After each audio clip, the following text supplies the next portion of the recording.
আজ শনিবার আসর এবং মাগরিবের পর আল্লাহ তাআলার এই শক্তিশালী নাম যদি কেউ ৪১ বার পড়ে তার জিন্দেগিতে কখনো অভাব অনটন, দারিদ্রতা, বিপদ আপদ, টাকার সমস্যা কোনো কিছুই থাকবে না।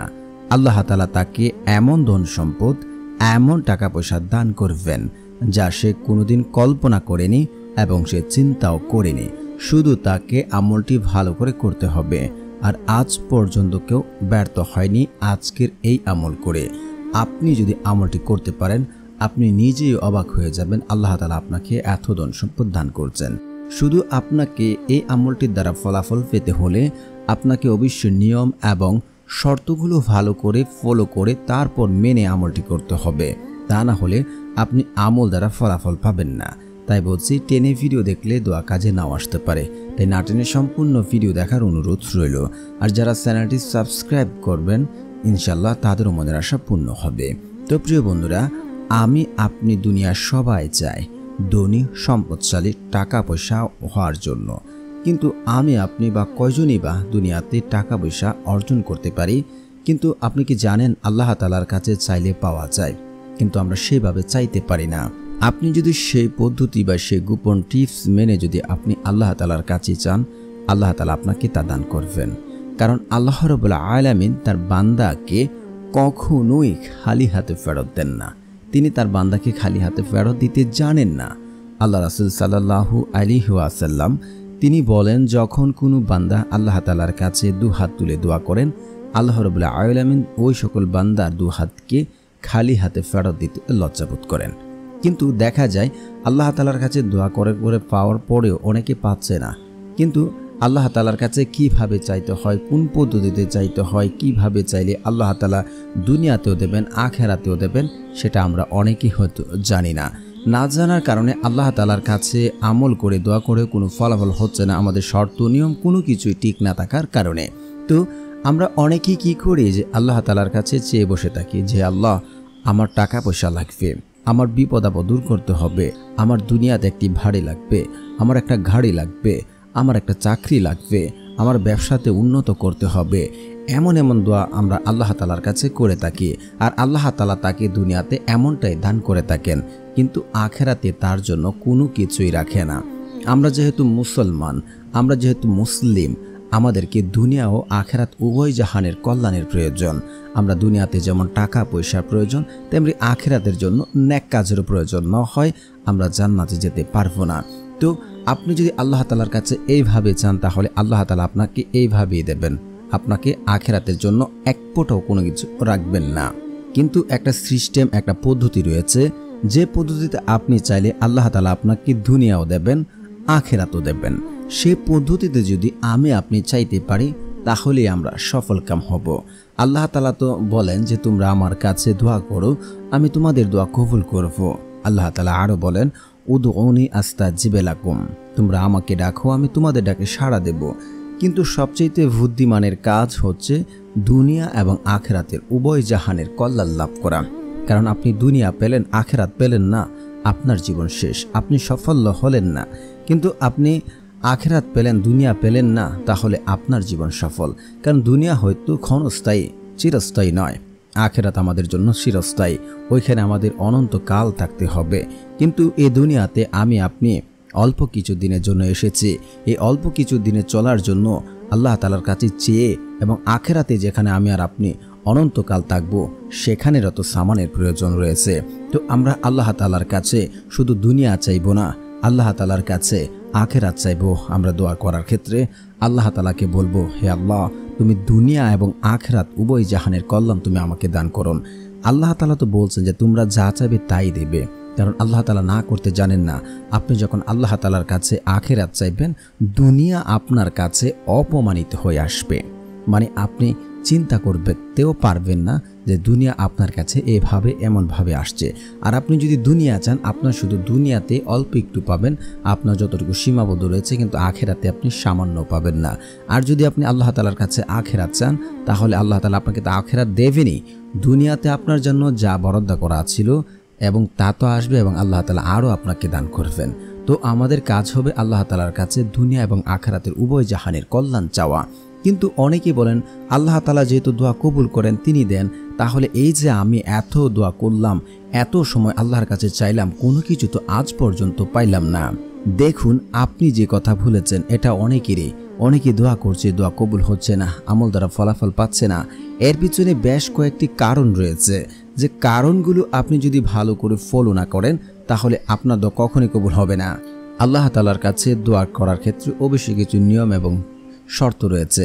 আপনি যদি নিয়ম এবং শর্ত ঠিক না রেখে আমল করেন তাহলে আপনি মক্কা শরীফে গিয়ে দোয়া করলে আপনার দোয়া কাছে আসবে না। তো দোয়া কবুল না হওয়ার কারণগুলো আগে জেনে নেই।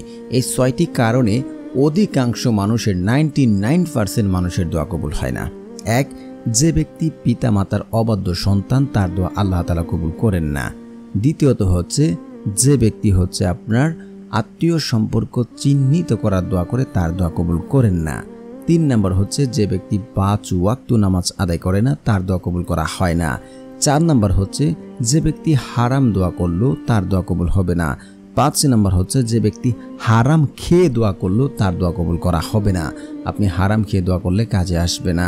সর্বশেষ যে ব্যক্তি তাড়াহুড়া করে ফেলে, আমার দোয়া কবুল হচ্ছে না, আমি আমল দ্বারা ফলাফল পাচ্ছি না, তাহলে তার দোয়া কখনোই আল্লাহ রাব্বুল আলামিন কবুল করবেন না। আপনার যদি এই 6টি শর্ত ঠিক থাকে তাহলে আপনার দোয়া 3টা থেকে যে কোনো একটা হবে। আপনি আল্লাহ তাআলার কাছে দোয়া করছেন, আল্লাহ তাআলা দুনিয়াতে সাথে সাথে তা কবুল করে নেবেন। হয়তো আপনাকে দুনিয়াতে দিল না, তার মানে কি আপনার জীবনে তার চেয়ে বড় কোনো বিপদ আপদ আসতো, সমস্যা হতো, এই দোয়ার মাধ্যমে আল্লাহ তাআলা দূর করে দেন, নয়তোবা আপনার জন্য সেটা আখিরাতের জন্য রেখে দেন। এখন আমরা জেনে নেব আমলটি করার সঠিক নিয়ম। তো আমলটি করার ক্ষেত্রে সর্বপ্রথম আপনারা আসরের নামাজটি পড়বেন। পড়ার পর আপনি হয়তো বাড়িতে চলে আসবেন বা আপনি মসজিদে থাকতে পারেন। আর যদি আপনার ওযু ঠিক না থাকে তাহলে আপনি মাগরিব এবং আসর এই 2টি টাইম একইভাবে আমলটি করবেন।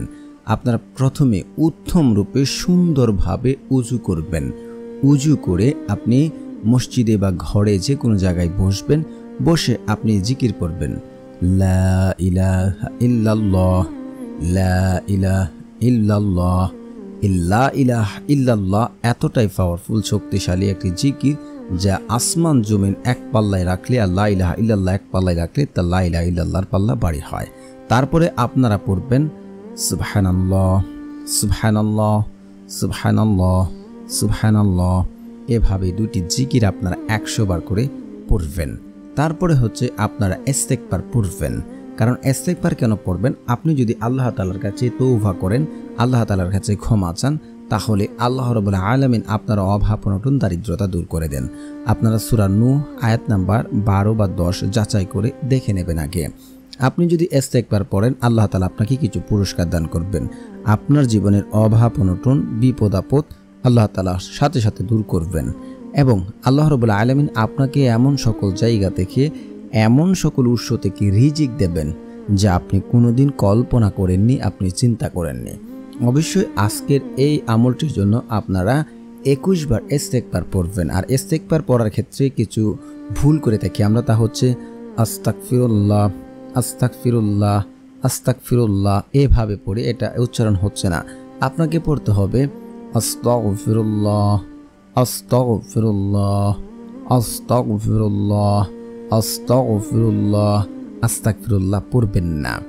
এভাবে আপনারা 21 বার আস্তাগফিরুল্লাহ পড়ে নেবেন। তারপরে হচ্ছে আপনারা পড়বেন রাসূল সাল্লাল্লাহু আলাইহি ওয়াসাল্লামের উপরে দুরূদ। কারণ আপনি দুরূদ না পড়লে তো আপনার দোয়া কবুল হবে না, সেটা আসমানে গিয়ে ঝুলন্ত অবস্থায় থাকবে। তাই রাসূল সাল্লাল্লাহু আলাইহি ওয়াসাল্লামের দুরূদ পড়বেন। আর দুরূদ পড়ার বহু ফজিলত রয়েছে। আপনি যদি দুরূদ পড়েন তাহলে আপনার 10টি গুনাহ ক্ষমা করে দেওয়া হবে এবং 10টি মর্যাদা বৃদ্ধি করে দেওয়া হবে। তো যারা আপনারা দুরূদ পারেন তাহলে আপনারা দুরূদে ইব্রাহিমটা পড়বেন। আর যদি আপনারা না পারেন তাহলে এই ছোট্ট দুরূদটা 3 বার পড়বেন। প্রথমে দোয়ার আগে 3 বার সাল্লাল্লাহু আলাইহি ওয়াসাল্লাম, সাল্লাল্লাহু আলাইহি ওয়াসাল্লাম, সাল্লাল্লাহু আলাইহি ওয়াসাল্লাম এভাবে আপনারা পড়বেন।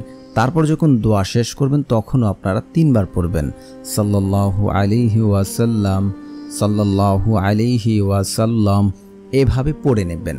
তারপরে হচ্ছে আপনার যদি ঋণ থাকে, মানে ঋণ পরিশোধ করতে পারছেন না, অপারগ হয়ে গেছেন, তাহলে এই দোয়াটি শুধু আপনারা 3 বার পড়বেন। আল্লাহুম্মা কফিনি বিহালালিকা ওয়ান হারামিকা ওয়াগনিনি বিফাদলিকা আম্মান সিওয়াক। দোয়াটি আবার পড়ছি, আল্লাহুম্মা কফিনি বিহালালিকা ওয়ান হারামিকা ওয়াগনিনি বিফাদলিকা আম্মান সিওয়াক।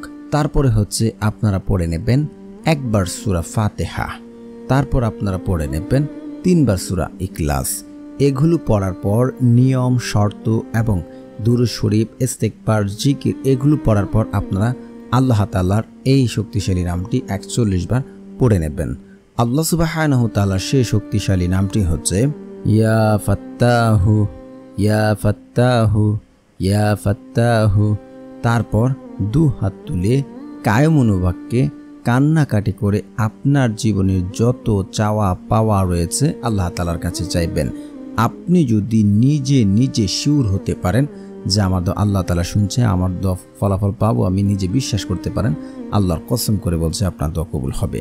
কারণ বান্দা আল্লাহর প্রতি যেমন ধারণা রাখেন আল্লাহ ঠিক তার সাথে তেমন আচরণ করে থাকেন। অবশ্যই আপনারা 2 চোখের পানি ফেলে অন্তরের অন্তঃস্থল থেকে আল্লাহ তাআলার কাছে দোয়া করবেন।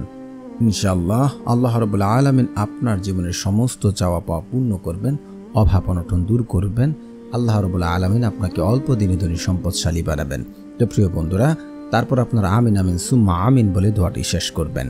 তো প্রিয় দর্শক, যারা আমলটি করছেন অবশ্যই একটি লাইক এবং একটি কমেন্টস করে আমাদের সাথে থাকবেন।